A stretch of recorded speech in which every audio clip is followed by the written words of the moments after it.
আসসালামু আলাইকুম। স্বাগতম জানাচ্ছি বিবিসি নিউজ আন্তর্জাতিক সংবাদে। শুরুতেই সংবাদ শিরোনাম, এরপর বিস্তারিত। ইরানে হামলার দ্বারপ্রান্তে যুক্তরাষ্ট্র। যুদ্ধবিরতির পরবর্তী ধাপ নিয়ে তুরস্কের সঙ্গে বৈঠকে হামাস। চলতি বছরেই মানুষকে টপকে যাবে এআই, জানালেন ইলন মাস্ক। ইসরায়েলকে চাপ প্রয়োগের ক্ষমতা কেবল ট্রাম্পের আছে, তুর্কি পররাষ্ট্রমন্ত্রী। দর্শক, এতক্ষণ শুনছিলেন সংবাদ শিরোনাম, এখন বিস্তারিত। আপনি যদি ইসরায়েলের ধ্বংস চান এবং মুসলিমদের পাশে থাকেন, তাহলে ভিডিওতে লাইক করে চ্যানেলটি সাবস্ক্রাইব করে দিবেন এবং আপনার মতামতটি কমেন্টে লিখে জানিয়ে দিবেন। এখন বিস্তারিত। ইরানে হামলার দ্বারপ্রান্তে যুক্তরাষ্ট্র। ইরানে হামলা চালানোর প্রস্তুতি শেষের কাছাকাছি আছে যুক্তরাষ্ট্র। এবার দেশটির ইরানে হামলা চালাবে বলে ধারণা করছে ইসরায়েল। তবে মার্কিন প্রেসিডেন্ট ডোনাল্ড ট্রাম্প এ নিয়ে এখনও চূড়ান্ত সিদ্ধান্ত নেননি। রোববার ২৫ জানুয়ারি এ তথ্য জানিয়েছে ইসরায়েলি সংবাদমাধ্যম চ্যানেল ১২। তারা বলেছে, হামলার পর ইরান যে পাল্টা হামলা চালাবে সেটিরও প্রস্তুতি নিচ্ছেন মার্কিন সেনারা।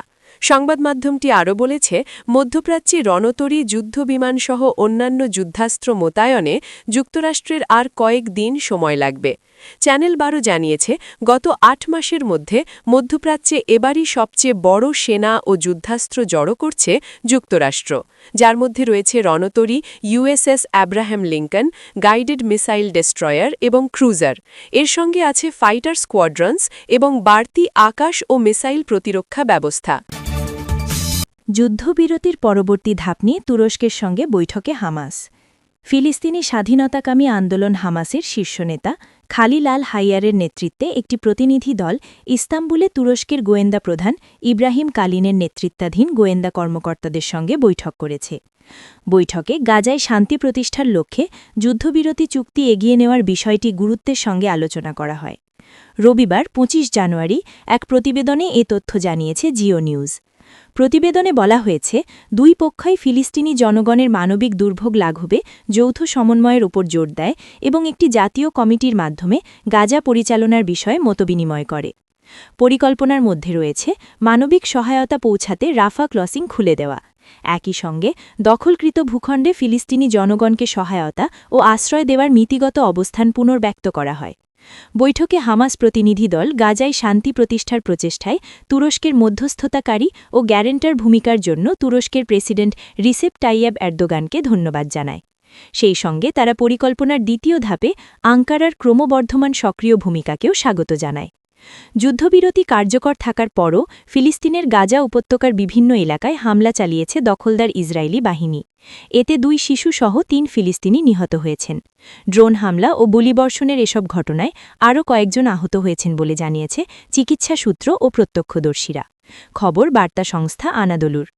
আনাদোলুকে এক চিকিৎসা সূত্র জানায়, বেইত লাহিয়ার কামাল আদওয়ান হাসপাতালের কাছে আল জাওয়ারা পরিবারের ২ কিশোর, ১৪ বছর বয়সী সালমান জাকারিয়া ও ১৫ বছর বয়সী মোহাম্মদ ইউসুফ ইসরায়েলি বোমা হামলায় নিহত হন। তারা বেইত লাহিয়া এলাকার বাসিন্দা ছিলেন। চলতি বছরেই মানুষকে টপকে যাবে এআই, জানালেন ইলন মাস্ক। সময়ের সঙ্গে পাল্লা দিয়ে চলছে তথ্যপ্রযুক্তি। বর্তমান সময় বড় চ্যালেঞ্জ হয়ে দাঁড়িয়েছে আর্টিফিশিয়াল ইন্টেলিজেন্স, এআই, অর্থাৎ কৃত্রিম বুদ্ধিমত্তা। আগামী ৫ বছরে সমগ্র মানবজাতিকে সম্মিলিতভাবে ছাড়িয়ে যাবে এই কৃত্রিম বুদ্ধিমত্তা বলে জানিয়েছেন বিশ্বের অন্যতম ধনী ব্যক্তি ইলন মাস্ক। বর্তমানে ফেসবুক, গুগল ও মাইক্রোসফটের মতো জায়েন্ট তথ্যপ্রযুক্তি সংস্থায় বহু মানুষের কাজ কার্যত এআইকে ব্যবহার করেই সেরে ফেলছে সংস্থাগুলো। ফলে কাজের সংখ্যা ক্রমশ কমে যাচ্ছে।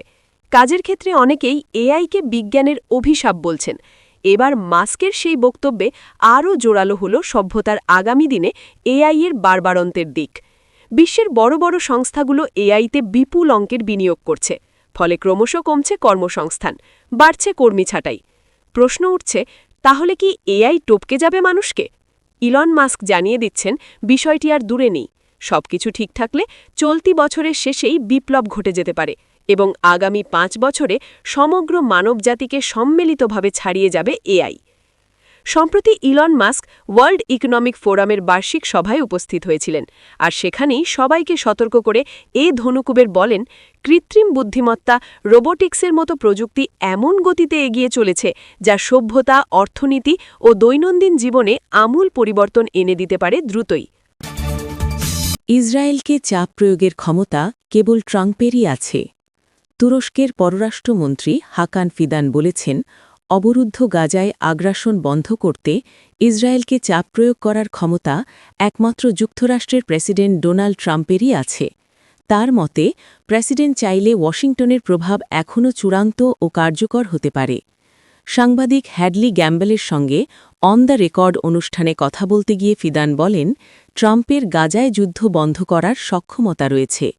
এছাড়া ইসরায়েল একাধিকবার যুদ্ধবিরতি চুক্তি লঙ্ঘন করেছে বলে উল্লেখ করেন তিনি।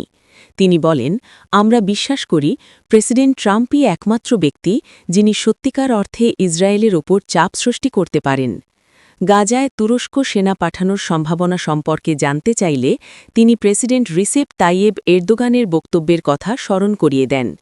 এরদোগান বলেছেন, শান্তি পরিকল্পনাকে সমর্থন দিতে তুরস্ক তার সামর্থ্যের সবটুকু করতে প্রস্তুত।